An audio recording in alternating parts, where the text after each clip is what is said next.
દાહોદમાં મનરેગા કૌભાંડમાં પકડાયેલા ટીડીઓ દર્શન પટેલે વધુ એક કૌભાંડને આચર્યો હોવાનો ખુલાસો થયો છે। દર્શન પટેલ 2022 થી 2024 દરમિયાન મહેસાણાના લાખવડ ગામનો તાલુકા વિકાસ અધિકારી હતો। આ સમયે 300 કરતા વધુ મિલકતની આકારણી કરાઈ હતી। આ આકારણી ખોટી હોવાની સ્થાનિકોએ રજૂઆત કરી હતી, છતાં કૌભાંડી દર્શન પટેલે ખોટી આકારણી અમલમાં મૂકી દીધી હતી, જેના પરિણામો આજે પણ સ્થાનિકો હેરાન થઈ રહ્યા છે। એટલું જ નહીં, લાખવડમાં ગેરકાયદેસર વસેલ પાકિસ્તાનીઓ અંગે પણ દર્શન પટેલને જાણ કરાઈ હતી, છતાં પણ ટીડીઓ દર્શન પટેલે મૌન સેવ્યું હોવાનો દાવો હવે સ્થાનિકો કરી રહ્યા છે।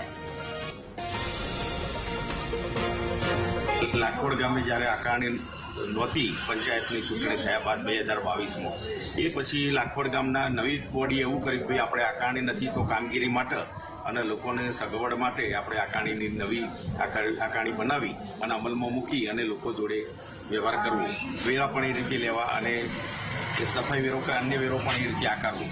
આ બનાવ પછી અમે ગામના એક તાલુકા પંચાયતમાં લગતા એક રિટાયર્ડ તલાટીની નિમણૂક કરી અને ગામમાં ફરી અને ઘરદીઠીના માહિતી આધાર પુરાવા લઈને આકારણી બનાવવાનું એવું નક્કી કર્યું। 6,000 રૂપિયા કંઈક ફી કરી હતી, એ પણ પંચાયત બોડીએ ચૂકવી દીધી છે, પણ આકારણી ચોખ્ખી સાચી થઈ નથી। એની રજૂઆત અમે દર્શનભાઈને કરેલી કે ભાઈ આ આકારણી ખોટી છે, આવી ભૂલો છે, આવી અરજી કરવા છતાંય કોઈ એક્શન લેવાય નહીં, સીધી આકારણીનો અમલ કરી દેવામાં આવ્યો, જેના કારણે ખોટા અત્યારે હાલ વિવાદો ઊભા થયા છે।